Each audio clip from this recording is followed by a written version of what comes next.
Good afternoon दोस्तों। ये DElEd से संबंधित कुछ प्रश्न है जो बहुत ही इम्पोर्टेंट हैं और ये परीक्षा में अक्सर पूछे जाते हैं। देखिए, आपके सामने कम ही संसाधन में कुछ अच्छे तरीके से बताने का प्रयास कर रहे हैं। आप लोग ध्यान से देखेंगे। प्रश्न है, वह बड़ी से बड़ी संख्या क्या होगी जिसमें यदि 34, 90 तथा 104 में अलग अलग भाग दिया जाए तो हर स्थिति में समान शेष बचे। थोड़ा ध्यान दीजिएगा, लिखा हुआ है जिसमें यदि 34, 90 तथा 104 में अलग अलग भाग दिया जाए तो हर स्थिति में समान शेष बचे। इस प्रकार के अगर जब भी क्वेश्चन पूछे जाते हैं तो सबसे पहले हम जो अंक दिए हैं यानी 34 और उसके बाद 90 और दिया है 104, इन तीनों अंक के बीच का हम अंतर निकालते हैं। देखिए, अंतर निकालें हम। इधर 10 में से 4 जाए तो बचेगा 6, फिर यहाँ बचा 8, 8 में से 3 जाए तो बचेगा 5। ठीक, इसमें से इसमें अंतर निकल गया। अब हम निकालेंगे इसमें तो अगर 104 में से 90 घटाएंगे तो हमारा 14 बचेगा। फिर अब हम इसमें से और इसमें से अंतर निकालेंगे। अब यहाँ अंतर निकालेंगे तो देखें हम, 4 में से 4 जाए 0 और 10 में से 3 जाए बचेगा 7। हमको प्राप्त हो गया 56, 14 और 70।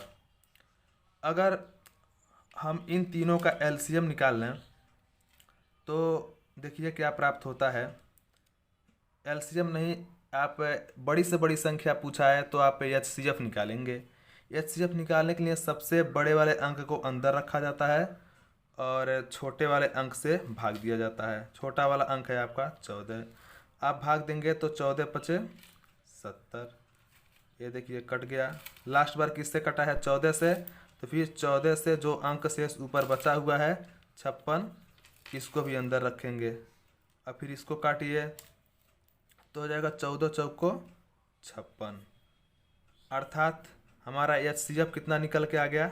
14 एचसीएफ निकल के आ गया। यानी इसका मतलब ये हुआ कि वह संख्या 14 ही है। वह संख्या 14 ही है जो इसमें से 34, 90 और 104 को पूरा पूरा विभाजित कर देगा। उसके बाद भी समान शेष बचेगा। तो दोस्तों, उम्मीद है कि आपको यह प्रश्न समझ में आया होगा। धन्यवाद। देखिए दोस्तों, ये दूसरा क्वेश्चन है। इस प्रकार के क्वेश्चन हमेशा 2 अंक में पूछे जाते हैं। जैसे कि अगर इसको हम हल कर देते हैं अच्छे तरीके से तो हमको 2 नंबर मिल जाएंगे। पहले सवाल को समझिए। कह रहा है कि 2 संख्याओं का लसअ उसके मौसा का 65 गुना है। लसअ तथा मौसा का योग 1650 गुना है तथा उसमें से एक संख्या 125 है, तो दूसरी संख्या ज्ञात कीजिए। चलिए देखते हैं दूसरी संख्या क्या है। इसको हम हल करते हैं। देखिए, कह रहा कि मौसा का 65 गुना है, जो उसका लसअ है वो मौसा का 65 गुना है। तो चलिए मैंने मान लिया, माना मौसा बराबर यक्स। ठीक, अगर मौसा को हम यक्स मान लेते हैं तो कह रहा है कि लसअ उसके मौसा का 65 गुना है। तो लसअ 65 गुना है तो भाई हो गया हमारा 65 यक्स। ठीक है ना? यहाँ तक तो समझ में आ रहा होगा। अब हम क्या करते हैं, कह रहा है कि मतलब उनका जो योग है लसअ तथा मौसा का योग जो है वो 1650 गुना है। तो लसअ और मौसा का योग, तो लसअ मौसा को हम जोड़ लेते हैं तो जाएगा यक्स प्लस 65 यक्स बराबर 1650। अब हम इसको हल करते हैं तो हो जाएगा 66 यक्स बराबर 1650। ठीक, यक्स बराबर हम पक्षांतर कर लेंगे तो हो जाएगा 1650 बटे ये हो जाएगा 66। 11 से काट के हम देखते हैं क्या कट रहा है। 11 छक्का 66, 11 एकम 11, 11 पचे 55, एक जीरो है तो एक जीरो बढ़ा दे रहे हैं। 3 दूनी 6 और 3 पचे 15, जीरो, यानी 2 से फिर काटेंगे तो हो जाएगा 25। यानी हमारा यक्स बराबर आ गया टोटल 25। अब देखिए, यक्स हम किसको माने थे? मौसा को, यानी मौसा बराबर आ गया हमारा 25।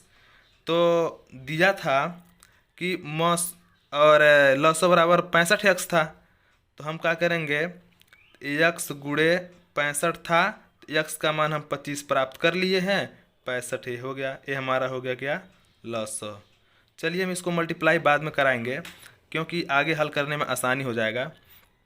फिर हम देखते हैं एक सूत्र होता है दूसरी संख्या प्राप्त करने के लिए कि लस गुड़े मौस, लस गुड़े मौस बराबर पहली संख्या गुड़े दूसरी संख्या। ठीक, अब इस सूत्र पे हम रखते हैं लस गुड़े मौस। तो हमारा लस क्या आया है, लसो आया है 25 गुड़े 65 और मौसो कितना आया है, मौसो हम निकाले हैं 25।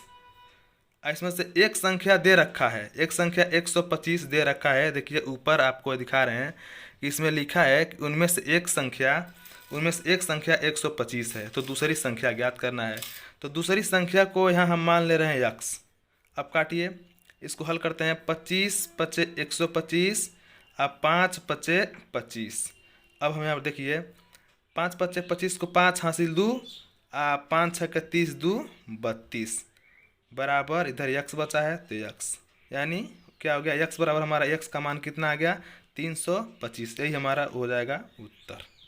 ठीक है दोस्तों, उम्मीद है कि ये भी प्रश्न आपको अच्छे से समझ में आया होगा। आप लोग इसको शेयर करते रहिए और ऐसे ही अच्छा प्रश्न हम लाएंगे आप लोगों के बीच में। डीएलएड तो आप लोगों के लिए आसान हो जाएगा मैथ में, घबराइए नहीं। बस चैनल को थोड़ा सा सब्सक्राइब कर लीजिए और थोड़ा शेयर कर दीजिए, इसको लाइक कर दीजिएगा। ये तीसरा क्वेश्चन देखिए, क्वेश्चन कुछ खास नहीं है पर देखिए बहुत ही बढ़िया क्वेश्चन है, अक्सर पूछा जाता है ऐसा क्वेश्चन। 300 और 400 के बीच वह छोटी से छोटी संख्या ज्ञात करो जो 6, 15 तथा 18 से अलग अलग पूर्णतः विभाजित हो जाए। मतलब कि पूरा पूरा विभाजित हो जाए 6, 15 और 18 से। और कंडीशन दे दिया है कि वह संख्या 300 और 400 के बीच की होनी चाहिए और छोटी से छोटी संख्या होनी चाहिए। चलिए ठीक है, ज्ञात करते हैं, देखते हैं क्या वो संख्या है। तो सबसे पहले हम क्या करेंगे, 6, 15 और 18 का छोटी छोटी संख्या का एलसीएम निकालते हैं। एलसीएम निकालिए, इससे हो जाएगा 2 तिहाई 6 और 15 तो कटेगा नहीं, ये 2 9 18।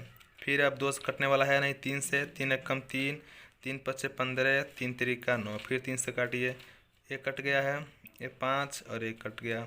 फिर 5 काटिए, कट गया कट गया कट गया, यानी 2 गुड़े 3, 3 गुड़े 3, 3 गुड़े 5, 2 तिहाई 6, 6 तिरिक 18, 18 पचे 90, यानी एलसीएम हमारा 90 निकल के आ गया। एलसीएम हमारा 90 निकल के आ गया। तो 90 तो होगा नहीं क्योंकि कहा है 300 और 400 के बीच में होनी चाहिए। तो चलिए इसको दोगुना किया जाता है, गुणे अगर 2 करते हैं तो ये हो जाएगा 180। अभी हमको 300 और 400 के बीच में चाहिए, अभी नहीं हुआ। फिर गुणे 2 करते हैं तो कर ले रहे, तो 18 दूनी 36, यानी 360 हुआ।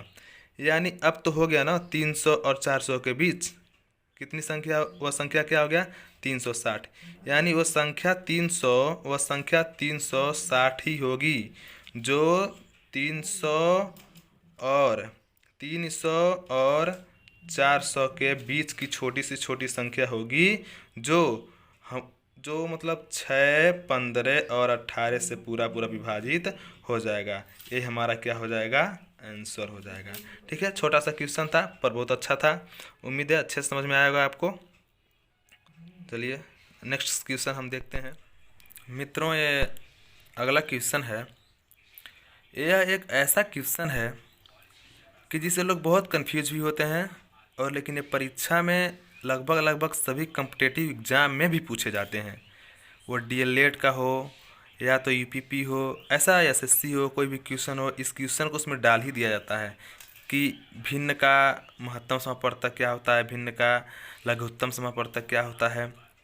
चलिए हम इसको बताते हैं और अच्छे से समझाने का प्रयास करेंगे। अच्छा लगेगा तो कम से कम एक लाइक तो बनता है। चलिए, अगर महत्तम समापवर्तक कहेगा, इसका एक फार्मूला होता है। सबसे पहले फार्मूला देख लेते हैं। जैसे कि हम सभी लोग जानते हैं भिन्न P/Q के रूप में होता है। ऊपर वाला होता है अंश और नीचे वाला होता है हर। तो ये तो हम लोग जानते हैं। तो इसी पर हम एक फार्मूला बताते हैं जो होता है, अगर महत्तम समापवर्तक पूछेगा, अगर महत्तम समापवर्तक पूछेगा तो अंशों का मौसो, यानी अंशों का मौसो, अंशों का मौसो बटे हरों का लसो। यानी जिसका पूछेगा, मौसो पूछेगा तो मौसो को ऊपर और लसो को पूछेगा तो लसो को ऊपर। लेकिन यहाँ पर मौसो पूछा है, महत्तम समापवर्तक पूछा है, तो पहले अंशों का हम मौसो निकाल लेते हैं। देखिए 7, 14 और 7 दिया है। ऊपर क्या है, अंश में क्या दिया है, 7 दिया है, 14 दिया है, 7 दिया है।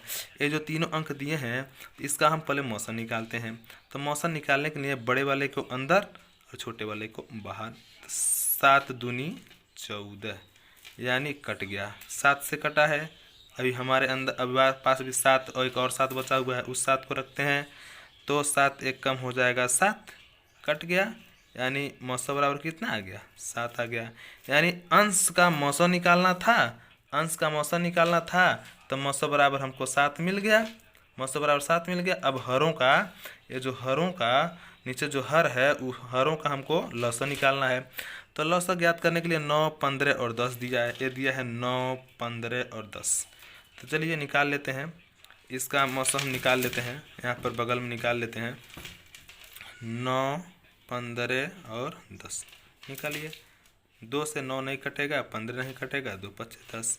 फिर अब 3 से काटिए, 3 3 9, 3 5 15, फिर 5, फिर 3 से काटिए, कट गया, 5 नहीं कटेगा, 5 नहीं कटेगा, फिर 5 से कट गया, कट गया, कट गया। देखिए 2 तिहाई 6, 6 त्रिक 18, 18 पचे 90। ये कितना आ गया, 90 आ गया ना। लसो हम 90 निकाल लिए। तब जब लसो 90 निकाल लिए तो यही तो कह रहा था उसका महत्तम समापवर्तक क्या होगा। तो 7/90 बराबर 7/90, यही हो जाएगा हमारा मौसो बराबर 7/90, यही हमारा हो जाएगा उत्तर। ठीक है, उम्मीद है कि अच्छे समझ में आया होगा। इसी प्रकार से मैं अगला क्वेश्चन में लसो समझा दे रहा हूँ कि अगर यहाँ पर पूछ दे कि उसका लघुत्तम समापवर्तक क्या होगा तो वो कैसे लगाते हैं। बस इसी रूल पे लगता है, बस ये लसो को ऊपर कर देंगे और मौसो को नीचे कर देंगे।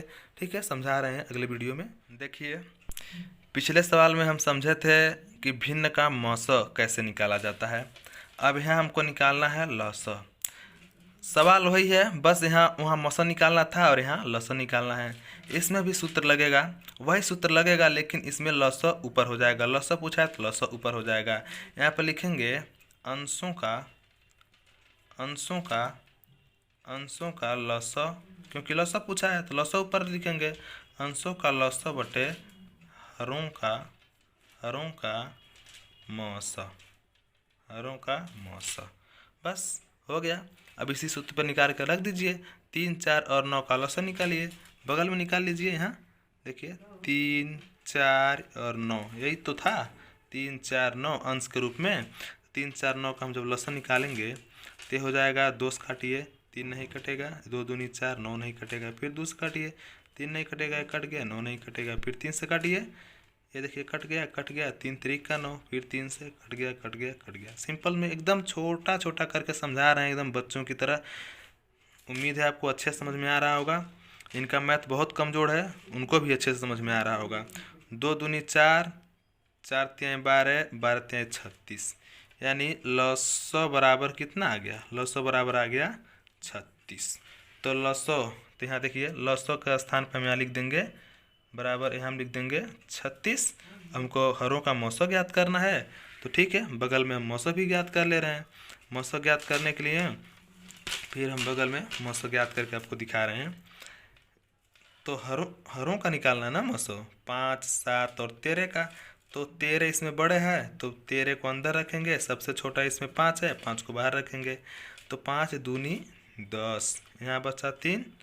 और फिर इसको मौसो निकालने का ही तरीका है, जब यहाँ ये जो है जिससे हम काटे थे इसको फिर अंदर फिट करेंगे, यहाँ आ जाएगा 5।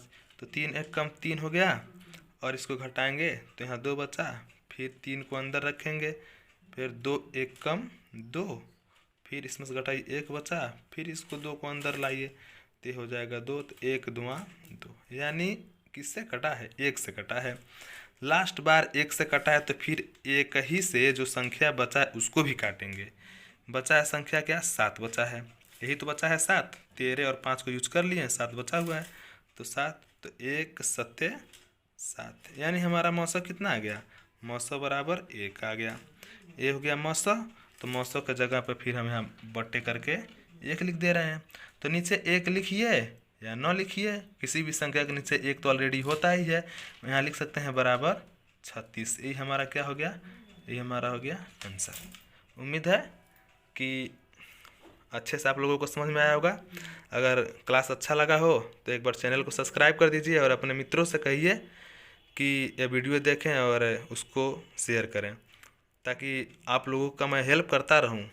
इससे हौसला बढ़ेगा तो स्वाभाविक रूप से मैं ज़्यादा से ज़्यादा वीडियो बनाऊंगा और आप लोगों का ज़रूर अच्छा हो जाएगा मैथ, जिनका नहीं अच्छा है।